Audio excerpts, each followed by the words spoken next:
Building আছে 21 লাখ, আমরা মাত্র 3000 বিল্ডিং এর অ্যাসেসমেন্ট করছি। 42টা বিল্ডিং ভেঙে ফেলতে হবে এবং কম ঝুঁকিপূর্ণ 187টা বিল্ডিং রেট্রোফিটিং অর্থাৎ মজবুতীকরণের তালিকায় আছে। বাংলাদেশ সরকারের অনুরোধে বিশ্ব ব্যাংক আরবান রেজিলিয়েন্স প্রজেক্ট বাস্তবায়ন করে। আরবান রেজিলিয়েন্স প্রজেক্ট বাস্তবায়নের আগে বিশ্ব ব্যাংক দুইটা টেকনিক্যাল অ্যাসিস্ট্যান্ট প্রজেক্ট বাস্তবায়ন করে, বাংলাদেশ আরবান রেজিলিয়েন্স প্রজেক্ট 1 আর বাংলাদেশ আরবান রেজিলিয়েন্স প্রজেক্ট 2। এবং ওই দুইটা টেকনিক্যাল অ্যাসিস্ট্যান্ট প্রজেক্টের ফাইন্ডিংস অনুযায়ী বিশ্ব ব্যাংক ইনভেস্টমেন্ট প্রজেক্ট দেয়, যেটার নাম urban resilience project. Urban resilience প্রজেক্টটা তিনটা পার্ট আর কি। একটা urban resilience project RAJUK part, urban resilience project DNCC part, DNCC include DSCC fire service and civil defence and Sylhet City Corporation, and Urban Resilience Project DDM part, the Department of Disaster Management part। এবং এই তিনটা পার্টকে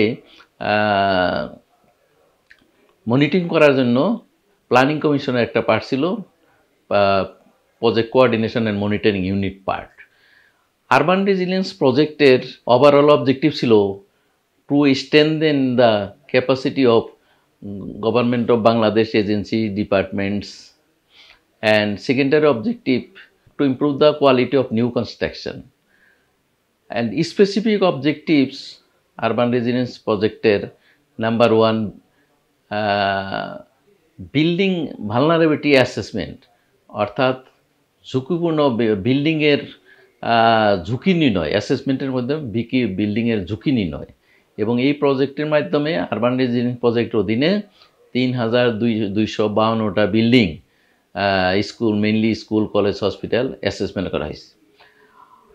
যার মধ্যে বেশি ঝুঁকিপূর্ণ 42টা building ভেঙে ফেলতে হবে এবং কম ঝুঁকিপূর্ণ 187টা বিল্ডিং রেট্রোফিটিং অর্থাৎ মজবুতীকরণের তালিকায় আছে। এই ভেঙে ফেলার তালিকাটা পার্টিকুলার স্কুল, কলেজ এবং ইউনিভার্সিটির তালিকাগুলি রাজুকের মাধ্যমে সংশ্লিষ্ট কর্তৃপক্ষকে জানিয়ে দেওয়া হয়েছে ভাঙার জন্য, কিন্তু আমাদের জানা মতে আজ পর্যন্ত কোনো কার্যকরী ব্যবস্থা গৃহীত হয়নি। Number 2, development of A risk sensitive land use planning practice in Dhaka city, অর্থাৎ মাটি পরীক্ষার মাধ্যমে 5 রকম সয়েল টেস্টিং করার মাধ্যমে রিস্ক সেন্সিটিভ অর্থাৎ ভূমিকম্প ঝুঁকি সংক্রান্ত ম্যাপ প্রণয়ন করা হয়েছে। এই ম্যাপগুলি ড্যাপের সাথে সন্নিবেশিত হবে। সন্নিবেশিত হইলে তখন ওই বিল্ডিং কোথায় করা যাবে, কোথায় বিল্ডিং করা যাবে না, এবং ডেভেলপমেন্ট কন্ট্রোল, ডেভেলপমেন্ট প্রসপারিটি ইত্যাদি ইত্যাদি করা আছে। ড্যাপের উপরে সুপারইম্পোজ হইলে ওইটা অটোমেটিক কন্ট্রোলিংয়ে চলবে, অর্থাৎ রিক্স জায়গায় বিল্ডিং কেউ করতে পারবে না। নাম্বার 3, আমাদের ছিল একটা software electronic honours permitting system. ওই সফটওয়্যারের মাধ্যমে আমাদের রাজুকের এখন প্ল্যান পাসগুলির কাজ চলতেছে, অর্থাৎ এই সফটওয়্যারের মাধ্যমে ডেভিয়েশন কন্ট্রোল করা, যাতে মানুষ ডেভিয়েশন বাড়ি না করতে পারে সেইগুলির কন্ট্রোলিংয়ের ব্যবস্থা আছে আর কি।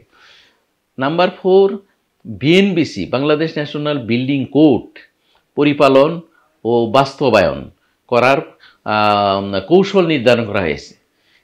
এই কৌশলগুলি 62টা সুপারিশ প্রণয়ন করা হয়েছে, যেগুলো মানে রাজুকে প্রক্রিয়াধীন আছে আর কি। Number 5, professional registration for engineers, অর্থাৎ এই কম্পোনেন্টের মাধ্যমে 1200 ইঞ্জিনিয়ারকে ট্রেনিং করা হয়েছে।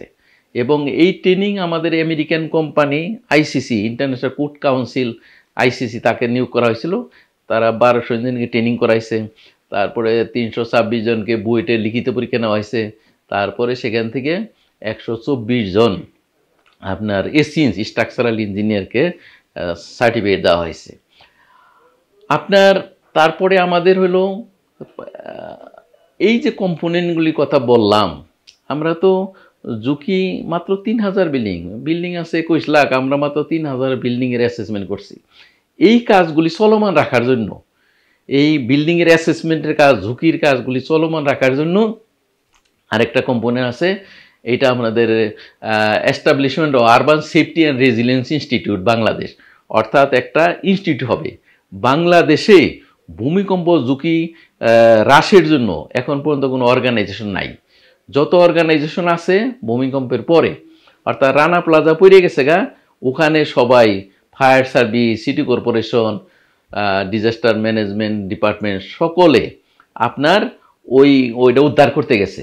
কিন্তু ভূমিকম্প আগে আগে ভূমিকম্প ঝুঁকি নির্ণয়ের কোনো প্রতিষ্ঠান নাই। সেই কারণে আমাদের এই প্রজেক্টের কাজগুলি প্রাতিষ্ঠানিকভাবে চলমান রাখার জন্য একটা ইনস্টিটিউটের প্রস্তাব দিচ্ছে আমাদের জাপানি কনসালটেন্টরা, নাম urban safety and resilience institute. এবং এই ইনস্টিটিউটটা বর্তমানে মিনিস্ট্রিতে অনুমোদন প্রক্রিয়া চলমান আছে আর কি।